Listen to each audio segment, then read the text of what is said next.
የኤርትራ ጦር በዛላምበሳ የሳተላይት ምስሎች ይፋ እንዳደረጉት የኤርትራ ጦር በሰሜን ኢትዮጵያ ዛላምበሳ አቅራቢያ ከፍተኛ ወታደራዊ ግንባታ አከናውኗል። ይህ በተለይም ካለፈው ዓመት ጥር ወር ከነበረው የኤርትራ ወታደራዊ ግንባታ አንጻር ያሁኑ ከ10 እጥፍ በላይ ማደጉ ነው የተጠቆመው።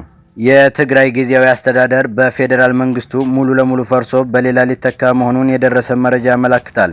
አሁን ያለውና ከሰሞኑ በታጣቂዎች የተበተነው የእነ አቶ ጌታቸው ረዳ አስተዳደር ጊዜውም ስላለቀ ከክልሉ ምሁራንና ፖለቲከኞች የተውጣጣ አዲስ የጊዜያዊ አስተዳደር እንደሚዋቀር መረጃ ያመለክታል። አዲሱ አስተዳደር እስከ ምርጫ ድረስ የሚቀጥል ይሆናል። ስልጣን በኃይል የያዘው የእነ ደብረጽዮን ቡድን ይህንን ሐሳብ የማይቀበል ከሆነ በጀት ማገድ እንዳለ ሆኖ መከላከያ ወደ ክልሉ ገብቶ ህግ እንደሚያስከብር መረጃው ያመለክታል። ያው ማህተብም አላስረከብኩም። ስለዚህ ምናልባት የሚደረግ ለውጥም ወይም የሚደረግ ሽግግርም ካለ በይፋ እስካውቀው ድረስ የጊዜያዊ አስተዳደሩ ፕሬዚደንት እንደሆንኩ ነው የማውቀው። ይሄ ጉዳይ ያን ያክል ብዙ ሊያጨቃጭቅ የሚገባው ሊሆን። ጀርመን ስደተኞችን ለጦርነት እየመለመለች ነው ተባለ። የጀርመን መንግስት በሀገሪቱ የሚኖሩ አፍጋኒስታን ስደተኞች በዩክሬን እንዲዋጉ ምልመላ መጀመሩ ተገልጿል።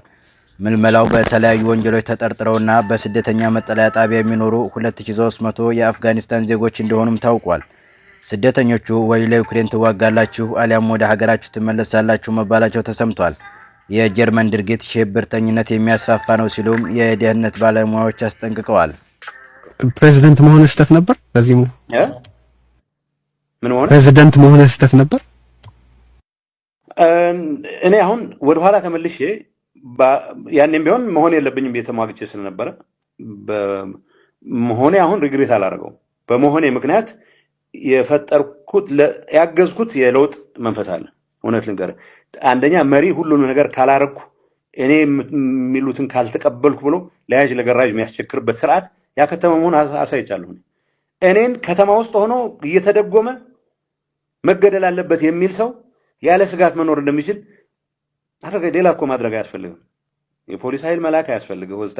መኖር እንደሚችል ማሳየት፣ ይሄ ትዕግስት ሊኖረው የሚችል ፕሬዝዳንት እንዲኖር እንትን ስለሆንኩ ምሳሌ ስለሆንኩ ጠቅም ያለው ሌላ ዝርዝር ነገር ይችላል። የሰራኋቸው በርካታ ቁም ነገሮች ካሉ እነዚህ ቁም ነገሮች ግን አሁን የትግራይ ህዝብ ገብቶበት ካለ ስቃይ ለማውጣት ከነበረብን ኃላፊነት አንጻር ዜሮ ናቸው።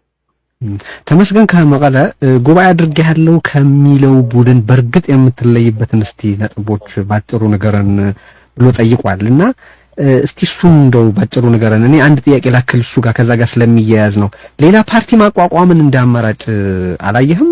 ለምን ሌላ ፓርቲ ማቋቋም አስቤው አላውቅም። ኢንፋክት ሌላ ፓርቲ ማቋቋም ይቻላል ወይ ብሎ ተጠይቄ አውቃለሁ። አይ በዚህ መልኩ ጠቅላይ ሚኒስትሩ ምክትል ፕሬዝዳንት ባሉበት ሌላ ፓርቲ ማቋቋም እድል ማለት እንደዛ